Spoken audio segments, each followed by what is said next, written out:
Ok, aquí se echó a perder un poquito la presentación, pero aquí la idea era enseñarles una línea de tiempo, un poco los componentes aquí no se pueden leer, pero básicamente era para enseñarles pues, que en 1992 se conformó la Convención Marco de Naciones Unidas para Cambio Climático, y fue entonces cuando empezaron a darse como una serie de lineamientos y una serie de iniciativas a las cuales Colombia se acogió.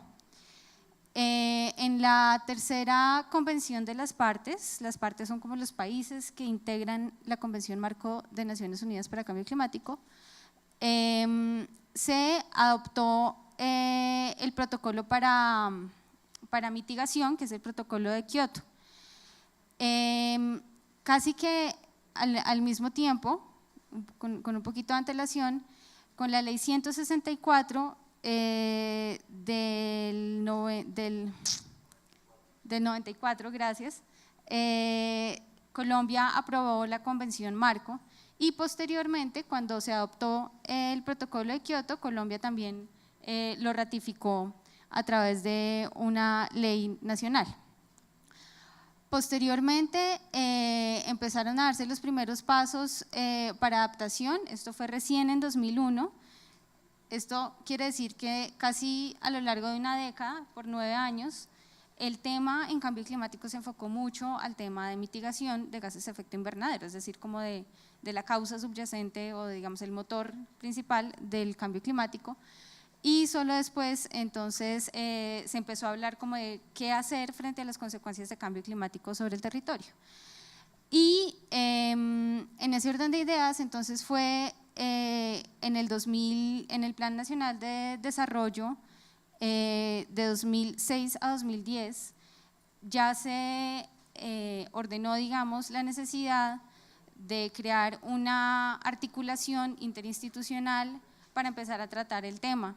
Sin embargo, en ese periodo de gobierno, solamente hasta el final, digamos ya en transición con el siguiente gobierno, se empezó a hacer la redacción del CONPES 3700, que da lugar entonces al CISCLIMA, y asimismo en el siguiente plan de gobierno, el Plan Nacional de Desarrollo 2010-2014, se reconoce la existencia de ese sistema y también se trata las estrategias que este sistema recomienda priorizar para la gestión de cambio climático.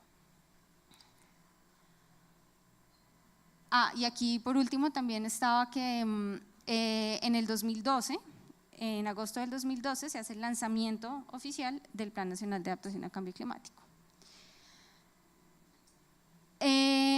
Aquí nuevamente ya no como línea de tiempo, sino digamos como en este periodo de 2005 a 2011, digamos gracias como a todo lo que está sucediendo en las instancias internacionales y su acogida en la instancia nacional, empiezan entonces a surgir una serie de iniciativas que no necesariamente eran complementarias y quienes las estaban implementando no necesariamente estaban articulándose entre sí. Entonces teníamos por ejemplo el INAP, que es el programa piloto integrado para la adaptación de ecosistemas, que trató componentes de alta montaña, islas del Caribe y salud humana.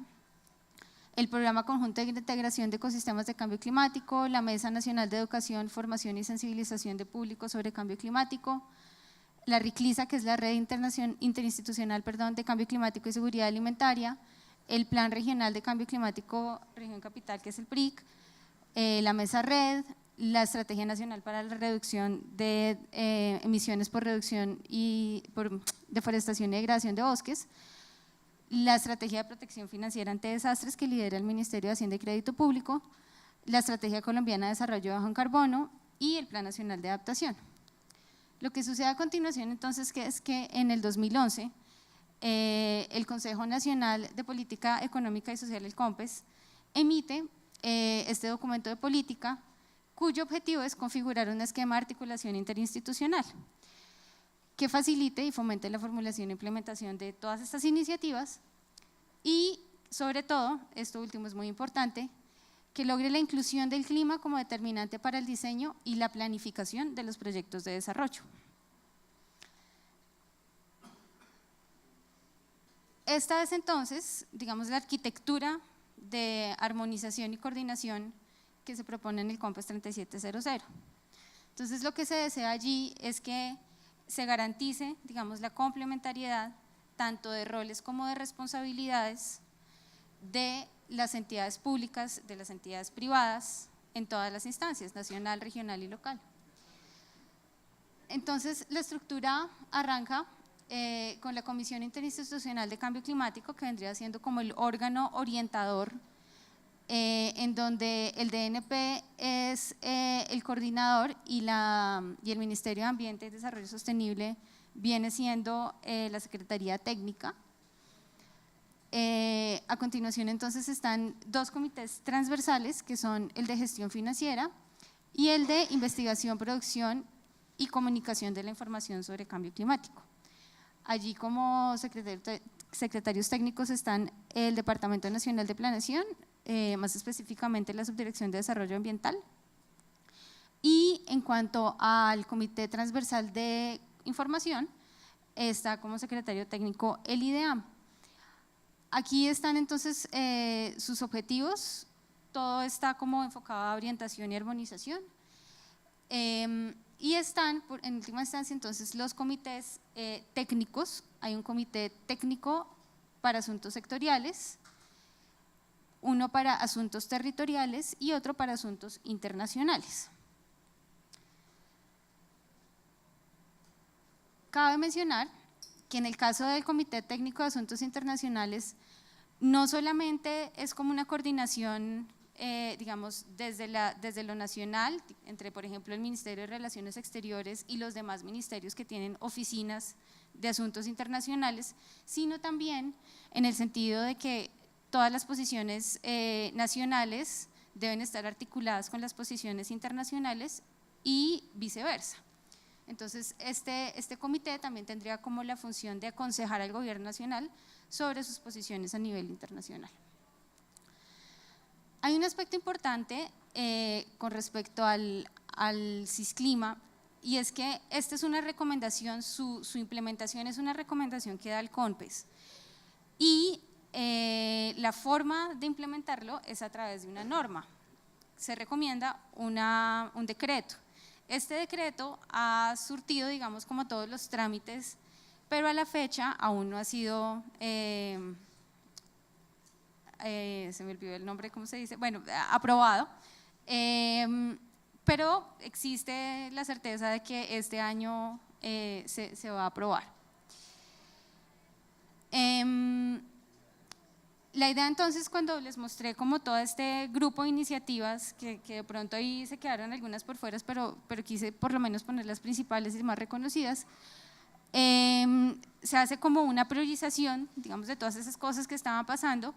Y la idea es que entonces el CISClima acoja específicamente la Estrategia Colombiana de Desarrollo Bajo en Carbono, la Estrategia Nacional de Reducción de Emisiones por Deforestación y Degradación de Bosques, la Estrategia de Protección Financiera ante Desastres y el Plan Nacional de Adaptación a Cambio Climático.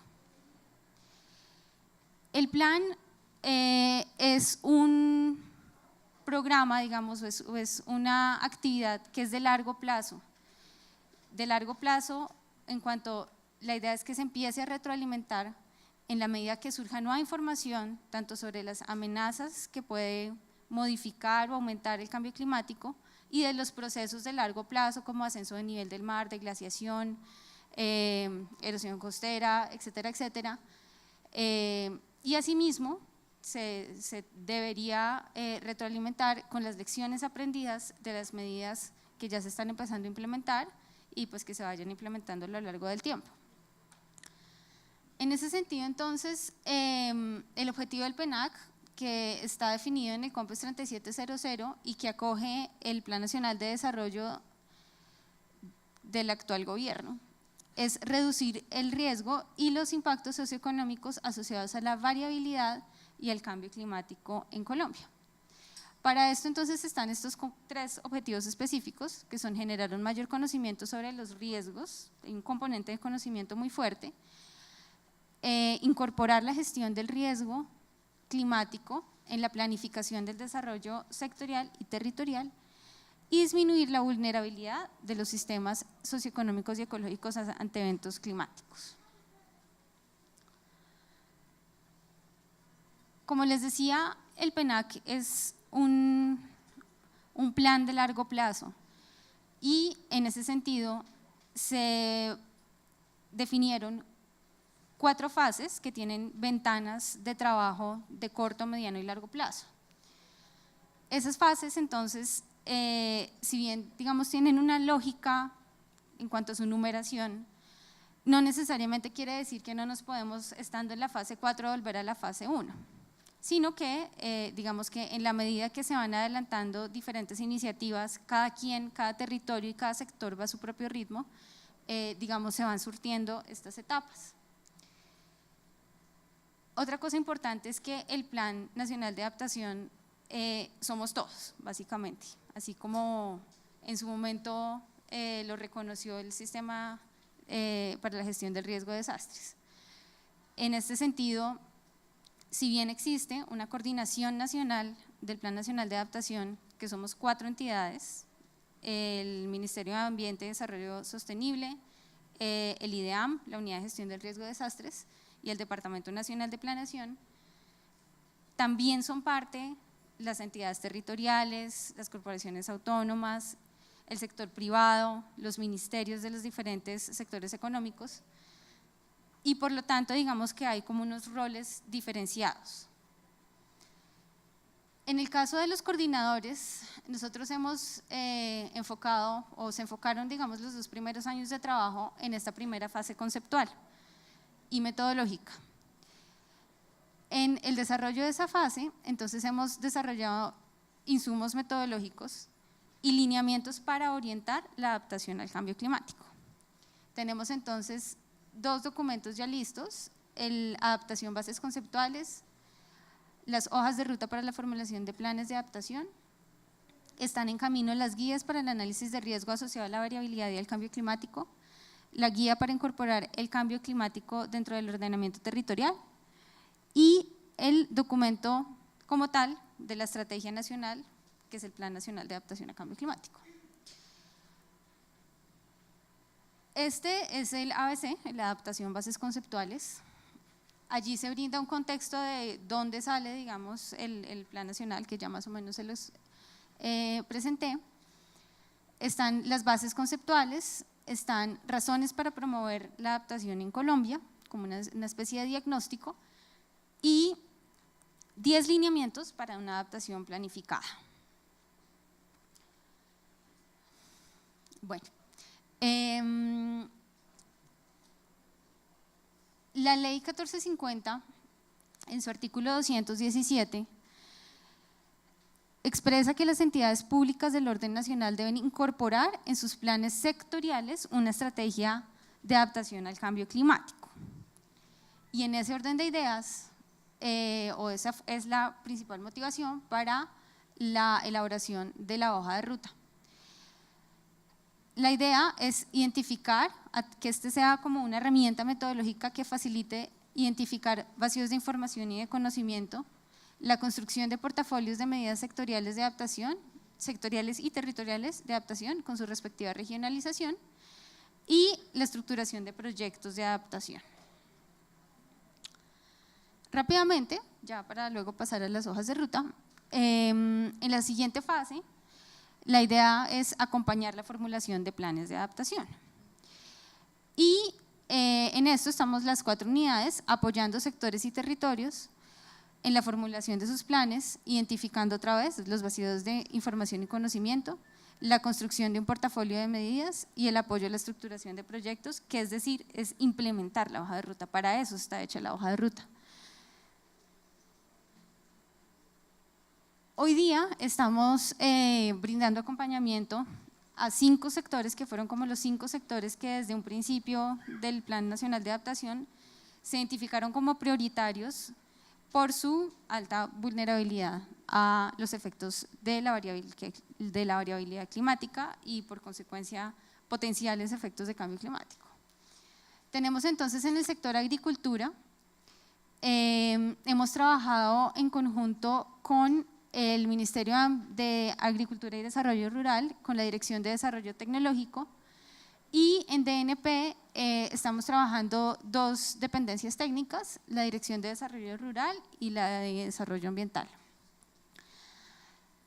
En cuanto a transporte, estamos trabajando con el Viceministerio de Infraestructura del Ministerio de Transporte, y allí se está en este momento trabajando con la formulación del correspondiente plan de adaptación, no de toda la infraestructura colombiana, sino de la infraestructura vial primaria. Y en el caso de energía, entonces estamos trabajando con la Unidad de Planeación Minero-Energética, la UPME, que es pues una entidad adscrita al Ministerio de Minas y Energía. Y en salud estamos con el Ministerio de Salud y Protección Social y el Instituto Nacional de Salud. En este caso hay un equipo de trabajo, hay una mesa interinstitucional de cambio climático y salud, de la cual también hace parte pues, los demás coordinadores, y la Organización Panamericana de Salud. En el caso de vivienda, entonces trabajamos también otra vez dos dependencias técnicas, la Dirección de Desarrollo Urbano, la de Desarrollo Ambiental, y brindamos apoyo al Ministerio de Vivienda, Ciudad y Territorio.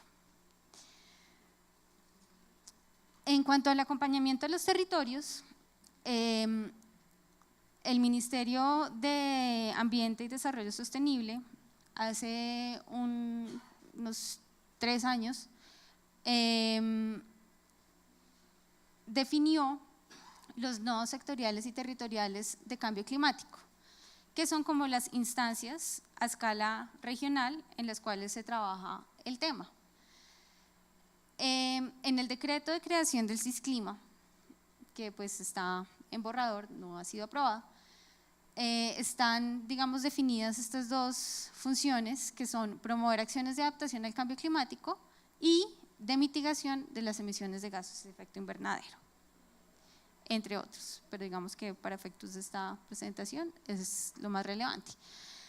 En la tercera fase entonces tenemos la implementación de medidas, una vez formulados, digamos, como las estrategias de adaptación, y allí la idea es entonces implementar las acciones de que cada sector y territorio haya definido de acuerdo con sus procesos de priorización propios.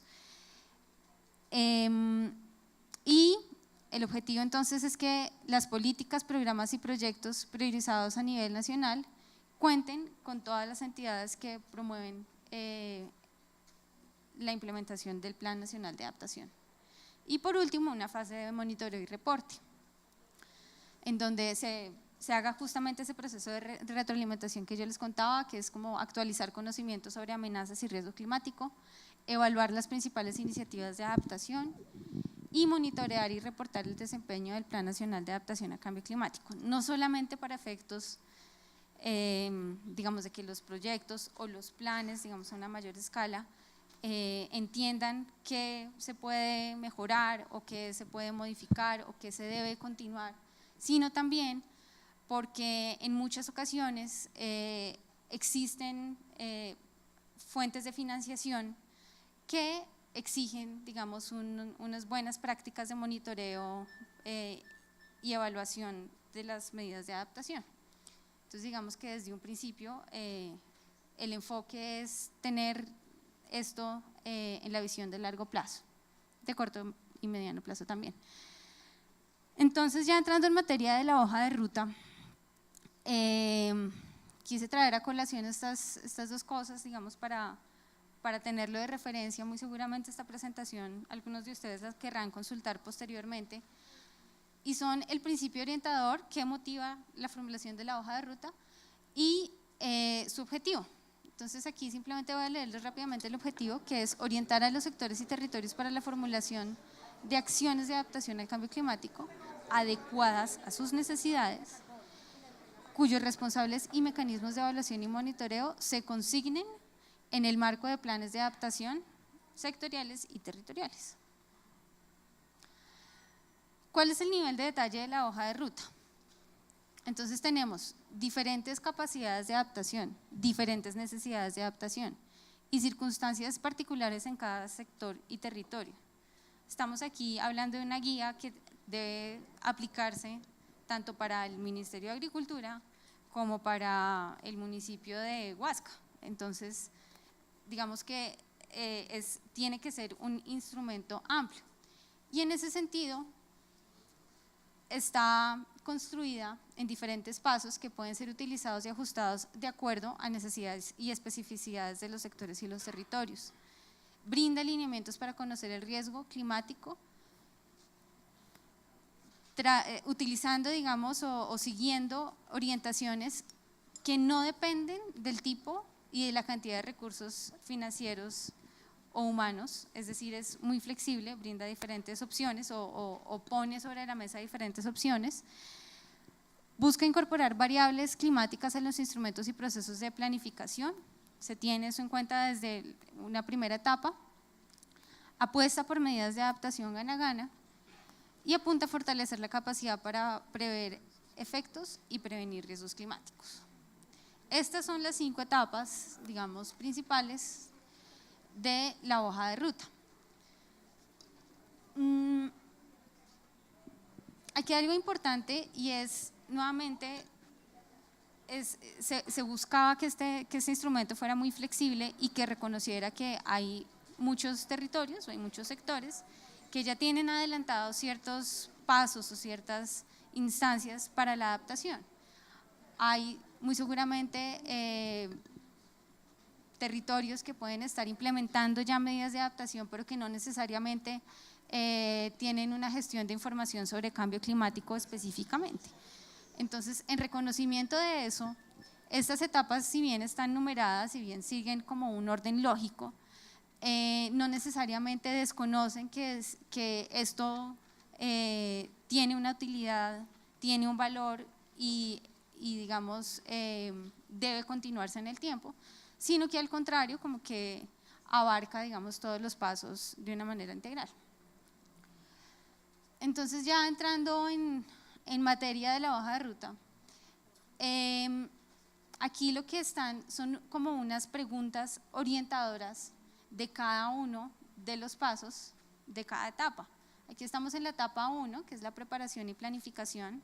Básicamente lo que se quiere aquí es como identificar para quién estoy haciendo este plan o esta estrategia de adaptación, sobre qué región geográfica, sobre cuáles elementos del ámbito se van a considerar, y por eso traje ahorita a colación el tema del Ministerio de Transporte. Inicialmente se quería hacer un plan de adaptación para el sector transporte, y eso es infraestructura, eso es operación, eso es un pocotón de cosas.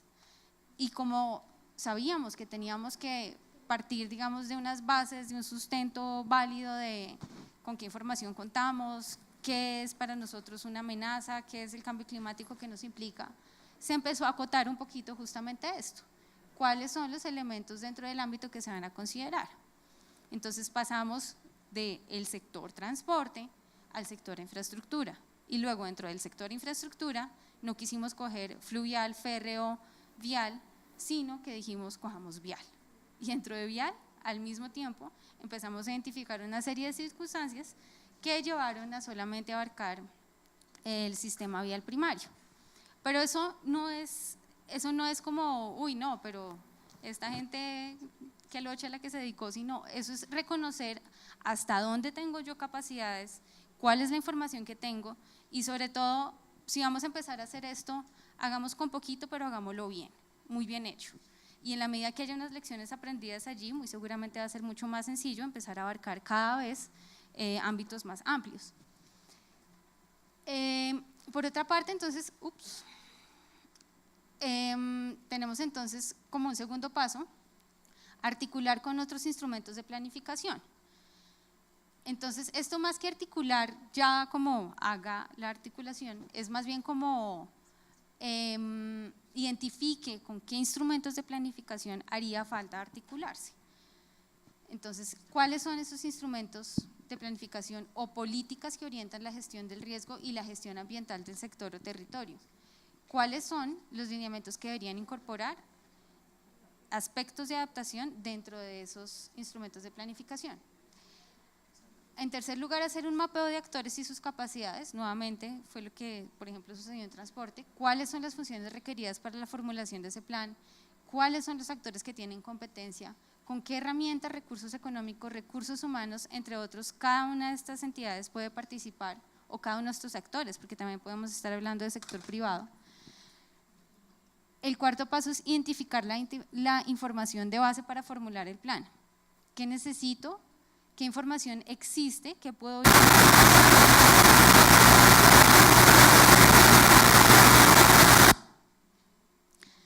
retomar y utilizar para fines de adaptación? ¿Y qué vacíos de información tengo que tengo la capacidad también como de complementar? Por último, definir un cronograma para la formulación del plan. Ahorita van a escuchar otra vez la palabra cronograma, pero en esta instancia, digamos, recién estamos en la parte de preparación y planificación. Entonces, es un cronograma de formulación del plan recién. La segunda etapa, entonces, es la gestión de información para la sostenibilidad en escenarios de cambio climático. Aquí les quiero contar rápidamente que este proceso de la formulación de la hoja de ruta pues fue un proceso que no fue en un mes, fue un proceso de construcción colectiva además. E inicialmente aquí esto se llamó aquí se llamaba evaluación del riesgo climático. ¿Por qué se cambió y por qué se transformó? Porque hacer evaluaciones de riesgo implican muchas cosas, implican unos insumos de información que muchos territorios y muchos sectores no tienen la capacidad o de desarrollar o que no la tienen definitivamente. Y en ese sentido entonces se empezó a hablar ya como de, empecemos a abarcar dentro de la hoja de ruta otras opciones que no necesariamente pasan por un riguroso estudio, la evaluación estricta del riesgo, y fuera de eso también estamos hablando de procesos de largo plazo, no solamente es cuál es nuestro riesgo de inundación frente a eventos extremos, sino también qué es lo que está pasando con la glaciación, qué es lo que está pasando con el ascenso del nivel del mar, que eso no es un riesgo bajo la definición de la gestión del riesgo de desastres. Entonces se empezó a hablar de gestión de información para la sostenibilidad de cambios climático, porque queremos es como abarcar qué conocimiento existe, qué conocimiento podemos construir en el marco de este plan para empezar a construir criterios de sostenibilidad teniendo en cuenta el cambio climático como un determinante del desarrollo sostenible. Luego, nuevamente tenemos aquí 5 pasos. El primero es generar un diagnóstico de impactos asociados al clima, cómo las variaciones del clima han afectado históricamente el sistema. Por ejemplo, el PRIC ya tiene unas lecciones aprendidas respecto a eso. Caracterizar eventos y efectos asociados al cambio climático en diferentes escenarios. Aquí ya estamos hablando como de una visión prospectiva, aquí estamos hablando de qué es lo que ha pasado con el clima y aquí es qué es lo que puede llegar a pasar bajo escenarios de cambio climático. Formular estrategias para beneficiarse de impactos positivos.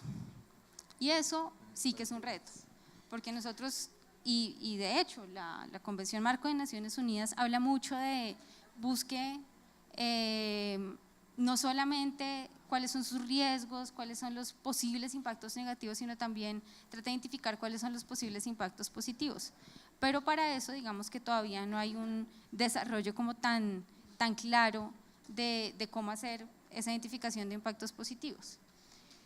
Sin embargo, aquí la pregunta orientadora es ¿qué condiciones se deben reunir para beneficiarse de ciertos cambios que ya estamos viendo, procesos de cambio climático? El cuarto paso es desarrollar análisis de vulnerabilidad. Entonces, ¿cuáles son esas características del sistema expuesto que exacerban las posibles consecuencias negativas o positivas, faltó ahí, qué fortalezas y o debilidades tienen los actores del sistema para que puedan facilitar o dificultar la adaptación. Son preguntas orientadoras nuevamente, porque a veces como que uno se confunde, ¿qué es esto de vulnerabilidad? Sí, qué tan sensible es uno, qué tan capaz es de recuperarse, pero a veces falta como aterrizarlo y pues allí hay en la hoja de ruta, pues en el documento, como una serie de orientaciones y unos instrumentos que ya existen a nivel internacional. Hay muchas guías para identificación de vulnerabilidad que pues se pueden consultar ya para entrar a lo específico. Luego está evaluar el riesgo asociado a la variabilidad climática y el cambio climático. Este es un paso que obviamente nuevamente ya requiere un cierto nivel de información y básicamente lo que se quiere contestar allí con ese conocimiento del riesgo es qué posibilidad hay de que el sistema sea afectado por eventos y efectos asociados al cambio climático, de qué forma y en qué magnitud. Tenemos entonces en la tercera etapa la identificación y priorización de medidas de adaptación. Entonces, con base en todo lo anterior, ya podemos empezar a decir, bueno, listo, si mi riesgo es de inundación, entonces mi resultado esperado es que, pues que no me inunde. Y así sucesivamente, digamos, con todos los potenciales procesos y riesgos asociados a cambio climático. Luego está la identificación de medidas de adaptación apropiadas. Entonces, dado que yo quiero llegar a un cierto punto, no inundarme, ¿qué es lo que yo tengo que hacer para no inundarme? Estimar los costos de implementación de esas opciones que yo voy reconociendo, sondear co-beneficios de las medidas de adaptación y por último, priorizar. Estos dos pasos son justamente como una construcción de criterios para tomar esa decisión de priorización de medidas. En la cuarta etapa, entonces ya tenemos el diseño e implementación de medidas de adaptación. Una vez yo ya sé cuáles son definitivamente las que yo quiero poner en marcha, entonces ya entramos a lo específico, digamos, de esas medidas priorizadas, que es empezar a revisar el estado del arte, experiencias nacionales e internacionales, identificar vínculos con otras medidas de adaptación. A veces como que uno tiende a encerrarse en su perspectiva y en su ámbito de trabajo, y olvidamos que hay otros pequeños mundos también, otros pequeños universos en los que también se viene trabajando. Elaborar cronograma de actividades, entonces aquí ya estamos hablando de las actividades de adaptación para la implementación de esas medidas, y formular la estrategia de seguimiento asociada, digamos, ya a lo específico, a las características específicas de las medidas de adaptación e implementar.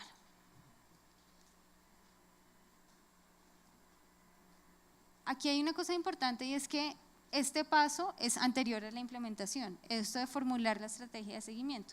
¿Por qué? Porque cuando yo empiezo a implementar ya tengo que tener claro cuál es el seguimiento que le tengo que hacer a cada acción que estoy desarrollando. Y por último, la etapa de evaluación, de seguimiento de evaluación de medidas de adaptación, que es empezar a construir la línea base, hacer una evaluación intermedia, a realizar ajustes al proceso, que eso es como parte de la razón de ser de un seguimiento y una evaluación, evaluar el impacto final y recapitular lecciones aprendidas. Entonces, con eso concluyo la presentación y entonces se pasa a las preguntas. Gracias.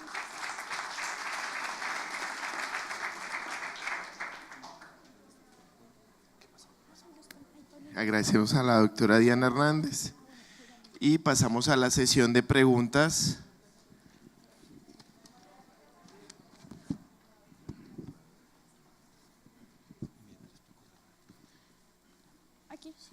Le recordamos que estamos en transmisión en vivo, pueden ingresar a sus contactos desde la página de CAEM, www.caem.org.com, y en el link de novedades encontramos transmisión en vivo. ¿Preguntas? Buenos días. Ven, tengo una inquietud en la forma como el Departamento Nacional de Planeación articula todos estos temas del sistema del Plan Nacional de Adaptación con los planes de inversión que maneja la Unidad de Inversiones Públicas. ¿Qué mecanismo tienen ustedes para que los proyectos de inversión que centraliza la Unidad de Inversiones Públicas del Departamento Nacional de Planeación, que vienen de todas las entidades públicas y de todos los niveles territoriales, estén conformes o no sé si eso lo recogen en el Banco Nacional de Proyectos o cómo es el mecanismo? Eso es una pregunta.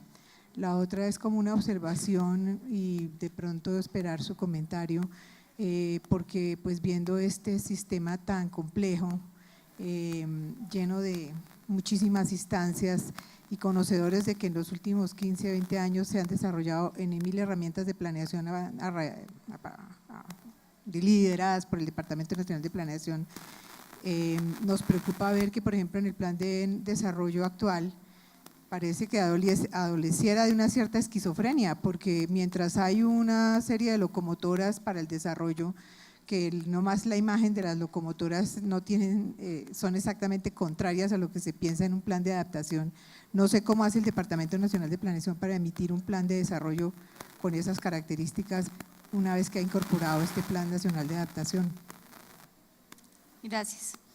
Bueno, pues con respecto a la primera pregunta, justamente la Subdirección de Desarrollo Ambiental es la encargada de hacer la revisión de los proyectos que aplican al BEPIN.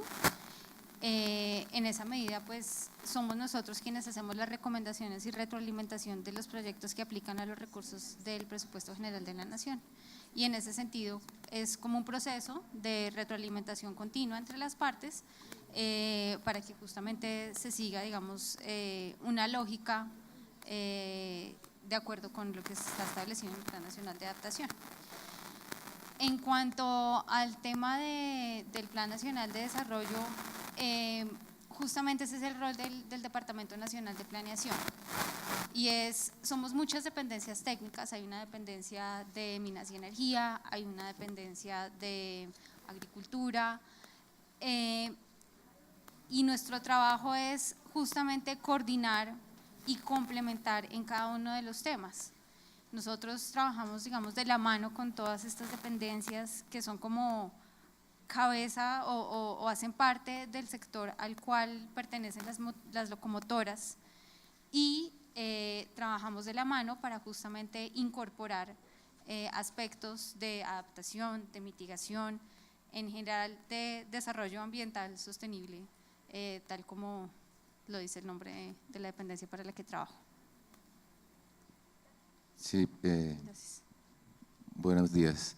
Diana, una pregunta relacionada también con una presentación de ayer. Ayer había un ejercicio interesante de Cartagena, pero era evidente que en ese ejercicio se notaba que en el país hay una carencia de un ordenamiento costero y de hecho no solamente en Cartagena sino en Santa Marta la prueba del puerto de Santa Marta es una prueba fehaciente de que no hay ordenamiento costero y digamos que muchas de esas infraestructuras de gran nivel se están desarrollando sin contar ni con la planificación del cambio climático ni inclusive con evaluaciones de sostenibilidad hechas en las regiones. Seguramente si se hubiera escuchado a Corpamac en su momento, ese puerto obviamente no existiría y no existirían los problemas de la Drummond que hemos visto recientemente. Pero la pregunta centra específicamente en lo siguiente, hay una cosa que ya es a nivel general del país y es que se generó una frustración con los planes departamentales de agua, su implementación ha sido muy difícil. Para quienes no lo recuerdan, los municipios a través de los consejos ignoraron importantes recursos para el tema de agua potable y saneamiento. Pero eso, digamos, eso fue en el gobierno anterior, tuvo muchos problemas hasta el punto de que este gobierno tuvo que replantearlo. Ante esta frustración, ¿no sería la oportunidad para fortalecer a través de la gestión del cambio climático todos estos temas? Porque realmente hay una articulación, lo que decía la persona que preguntaba anteriormente, si hay un SINA, y hay un SINA regional, ¿por qué no articulamos esos temas y lo vamos descentralizando para que lleguen a los territorios y la comunidad, que es la que conoce también la problemática, pueda fluir ahí con sus aportes más eficientemente? Esa es una inquietud ahí. De acuerdo. Bueno, ahí hay dos aspectos importantes que cabe mencionar. El primero, respecto a lo último, y es que deberían ser las entidades territoriales y localmente quienes tienen la capacidad, y de allí parte también uno de los lineamientos del Plan Nacional de Adaptación, es que la adaptación es local. Nosotros desde el Gobierno Nacional, 4 entidades, no tenemos la capacidad de diferenciar dentro de los sectores que son muy distintos y dentro de los territorios, cuáles son las medidas de adaptación que deberían implementar. Por eso, la invitación es a utilizar esta hoja de ruta y a desarrollar esos planes de acuerdo con las especificidades de cada uno. Otra cosa es,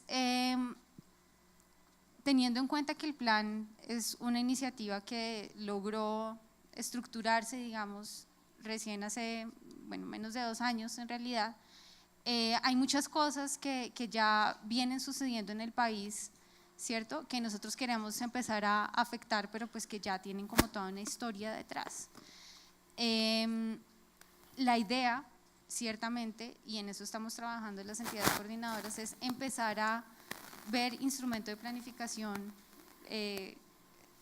progresivamente, cuáles son esos nuevos criterios o cuáles son esas nuevas recomendaciones que nosotros podemos integrar a esos instrumentos de planificación. Allí está el reto realmente, eso es lo más importante, digamos, o sea, eso es lo que nos da garantías de que la adaptación no se vuelva un tema ambiental más por ahí, sino que realmente los sectores y los territorios entiendan que de la incorporación de este tipo de acciones depende mucho su sostenibilidad y que realmente lo apropien a través de sus instrumentos de planificación.